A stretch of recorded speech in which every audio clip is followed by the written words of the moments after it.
Hello friends, good morning. Welcome to Acme commerce academy.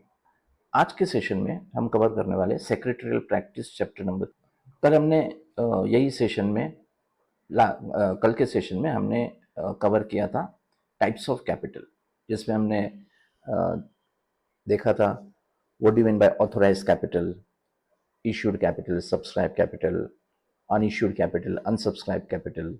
उसके बाद में called up capital, reserve capital, uncalled capital, paid up capital, call in arrears, ये हमने कल। आज के सेशन में हम कवर करने वाले issue.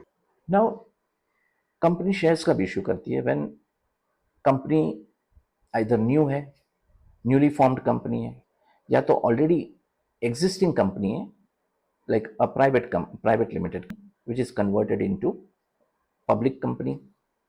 They need more funds, ज़्यादा पैसे चाहिए। सो इन दैट केस या तो फिर एक्सपांशन या डाइवर्सिफिकेशन, इसके लिए फंड्स लगते हैं।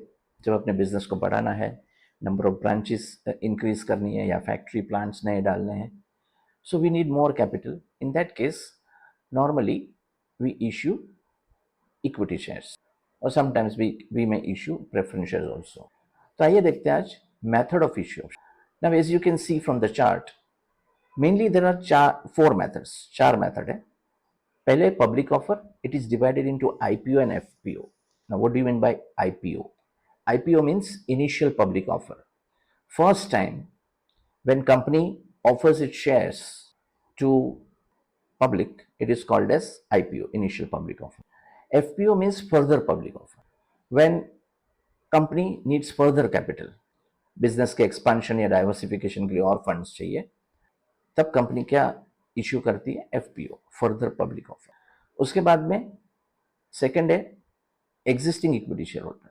कंपनी में issue shares to existing equity share, either through right issue और bonus issue. Third, existing employees. इसमें चार मेथड है, ESOS, SARS, ESPS and sweat equity. ये सब हम डिटेल में पढ़ने वाले हैं।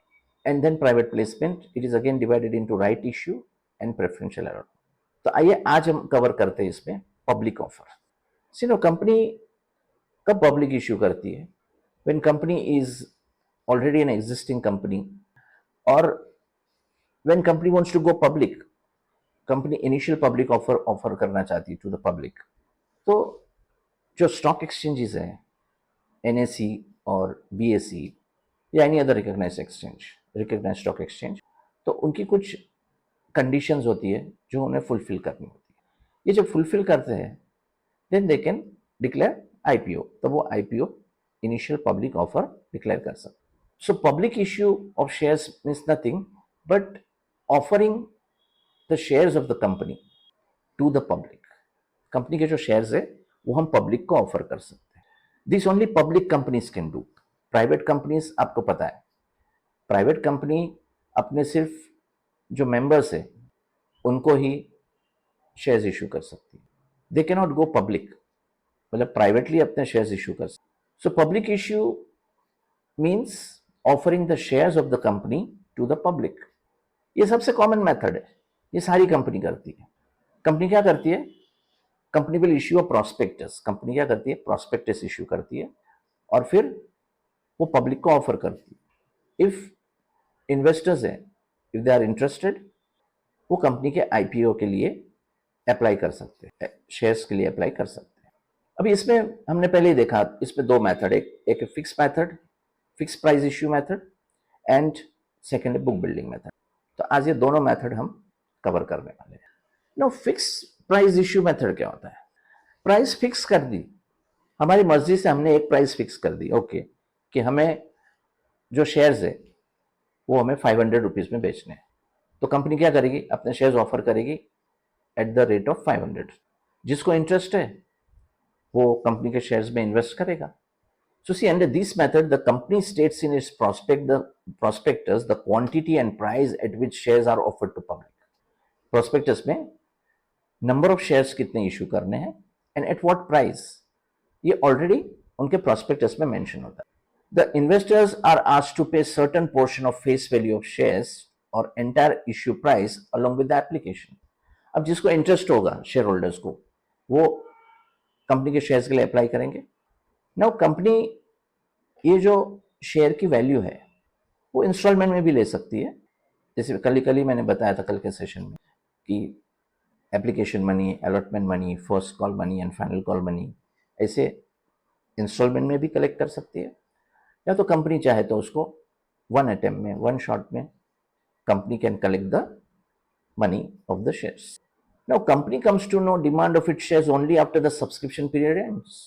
अभी कंपनी ने जो प्राइस सेट किया है 500 रुपीज एग्जाम्पल, अब शेयर्स की कितनी डिमांड है ये कब पता चलेगा? जब सब्सक्रिप्शन एंड होगा। सब्सक्रिप्शन की स्टार्टिंग डेट होती है और एंडिंग डेट होती है।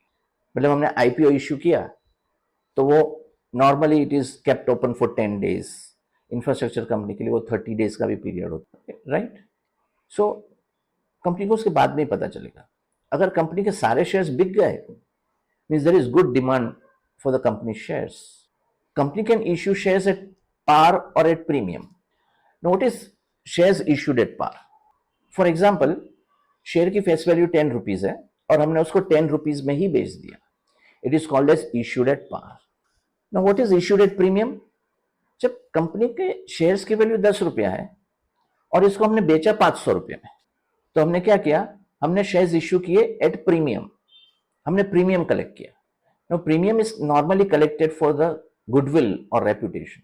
जो कंपनी अच्छा गुडविल एंजॉय करती है, अच्छा रेपुटेशन एंजॉय करती है, वो प्रीमियम पे शेयर्स को इश्यू कर सकते हैं, क्योंकि पब्लिक इज विलिंग टू पे। पब्लिक आपको पे करेगी।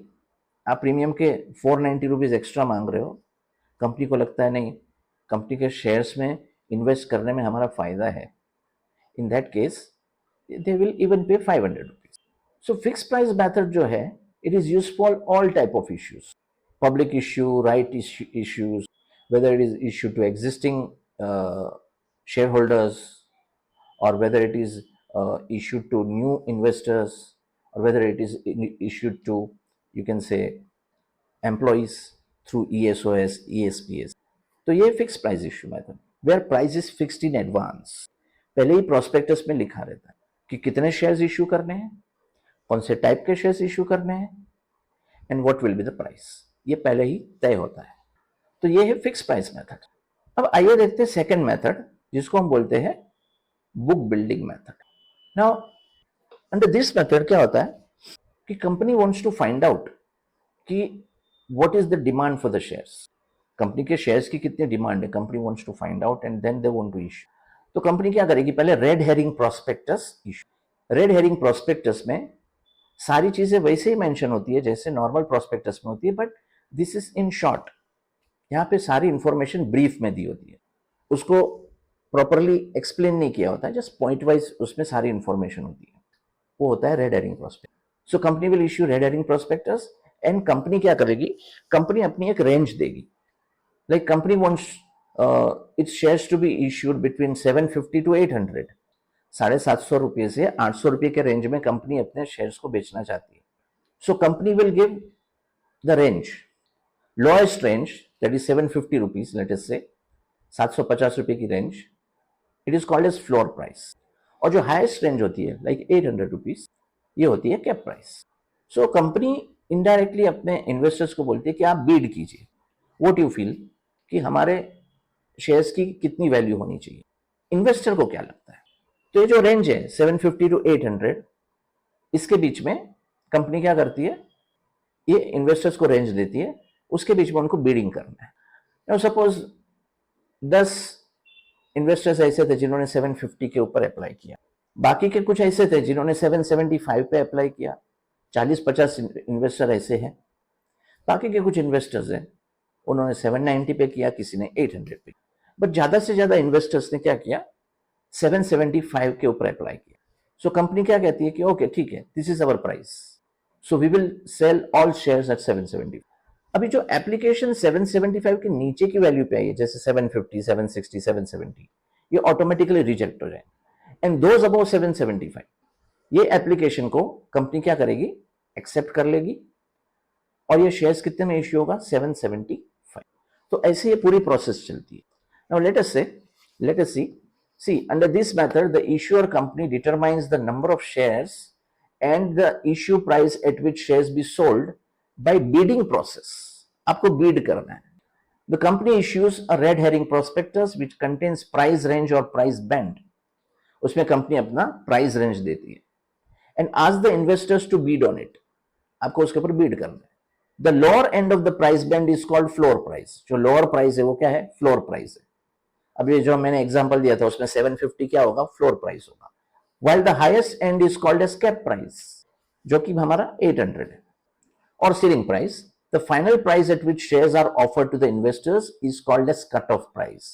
अभी जो मैंने एग्जांपल दिया था उसमें 775 is your cut off price, क्योंकि मैक्सिमम एप्लीकेशन 775 के ऊपर आए. या तो कंपनी ने जो भी एवरेज निकाला वो एवरेज निकला 775. So the final price at which shares are offered to the investor is called as cut off price. Investors can bid any number of shares that they are willing to buy at any price within the price band. Investors are free. वो कौन से भी price band पे 750 to 800 के बीच की range में जो भी प्राइस बैंड है उसमें वो अपने एप्लीकेशन भेज सकते हैं. Bidding is kept open for 5 days. Bidding कितने दिन के लिए ओपन होती है? 5 days. The bids along with the application money is to be submitted to the lead merchant banker called as book runners. Lead merchant bankers like State Bank of India, HDFC Bank और Kotak Mahindra bank और ICICI Bank of India, Punjab national bank. ये normally क्या होते हैं? These are lead merchant bankers to the issue. मतलब IPO के lead merchant bankers. उनको हम बोलते हैं book runners. Who enters the bids in a book? After bidding is over, company fixes cut off price. 5 दिन खत्म हो गए, बीड खत्म हो गई. नाउ कंपनी क्या करेगी? Company will fix a cut-off price based on the highest or best price at which all shares and offer can be sold. Company issues a prospectus. अब कंपनी prospectus issue करेगी. पहले कौन सा prospectus issue किया? Red herring prospectus. Now company will issue prospectus which contains the final price. Book building method is used for public issues like IPO and FPO. Clear? तो इसमें क्या होता है? कंपनी क्या करती है? Company asks the investors to fix a price on the basis of what is the demand for the company's shares. Company के share की क्या डिमांड है and they will give a price range. जो lower price range है उसको हम क्या बोलते हैं? Floor price. और अपर रेंज है इसको क्या बोलते हैं? Cap price. और जो एवरेज प्राइस बैंड है where company is going to issue shares is called as cut off price. ये कंपनी उसकी एवरेज निकालेगी. Bid is kept open for 5 days and end of the fifth after the ending of 5 days, company will fix a cut-off price and company will accept all application which is above cut-off price, either at cut-off price or above cut-off price या उसके ऊपर. और जो cut-off price के नीचे का जो application होगा this will get automatically rejected. उसके बाद में कंपनी क्या करेगी? प्रॉस्पेक्टस इश्यू करेगी जिसमें वो फाइनल प्राइस मेंशन करेगी at what price company is going to sell the shares. Now, this method is used both for, for public issues, that is IPO and FPO. IPO means मैंने बताया initial public offer, first time जब company अपने shares public को offer कर रही है. And then second one है FPO, further public offer, when in future company again needs capital और capital चाहिए कंपनी को. At that time company can go for through right issue and bonus issue. Clear? So I hope कि आपको ये समझ में आया होगा अभी तक. अभी देखते हैं पब्लिक ऑफर के 2 टाइप्स जो मैंने अभी इन शॉर्ट आपको एक्सप्लेन किया, IPO एंड FPO. आइए देखते हैं what is initial public offer. See, initial public offer refers to process of offering shares of a company to the public for the first time जब company shares offer कर रही है, it is called as IPO. A new company or an existing company which has raised its capital earlier from promoters or other investors may offer its shares to the public. जो existing company है या तो new company है. Existing company जहां पे capital initially promoters ने offer किया था, promoters ने किया. But now promoters wants to sell off their shares. तो company क्या करेगी? IPO declare करेगी.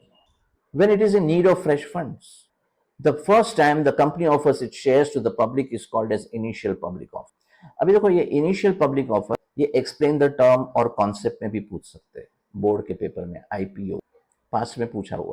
Now before IPO company is not a listed company and it shares are privately held. But after IPO company becomes listed company. Company IPO declare करेगी, company के shares list हो जाएंगे on the recognised stock exchange, and after that जो shares है company के वो open market में buying और सेलिंग उसका हो सकता है, मतलब कि उसका ट्रेडिंग हो सकता है. सो जो इन्वेस्टर्स है जिन्होंने आईपीओ में पार्टिसिपेट नहीं किया है, they can buy company shares from the open market, that is through stock exchange, that is through secondary market. IPO is a primary market क्योंकि first time when shares are sold to the public. तो ये है IPO. Next is FPO, further public offer. जैसे मैंने बताया, when company is in need of more funds, company को और funds चाहिए, और पैसे चाहिए, और कैपिटल चाहिए, एट दैट टाइम कंपनी में कंपनी क्या इश्यू करेगी? FPO, further public offer. So when company issues shares to the public after an IPO, it is called an further or follow-on public offer. Thus, every issue of shares by a listed company after its IPO के बाद जो company shares issue करती है, it is called as FPO. Now, FPO leads to an increase in the subscribed capital of the company. जब company FPO करेगी तो company का subscribe capital बढ़ेगा. Authorise capital will remain as it is. Authorise capital में changes नहीं हो सकते. Changes करने के लिए we will have to make alteration in the memorandum of association. Capital clause में हमें ऑल्ट्रेशन करना. क्लियर? सो आई होप आज का ये सेशन काफ़ी फ्रूटफुल हुआ होगा. आपको बहुत सारी चीज़ें इसमें समझ में आई होगी. फिक्स प्राइस इश्यू मेथड, उसके बाद में book building method, and now मैं हमने कवर कर लिया इसमें आईपीओ. आई होप आपको वीडियो पसंद आया होगा. अगर आपको वीडियो पसंद आया तो लाइक कीजिए, सब्सक्राइब कीजिए, शेयर कीजिए.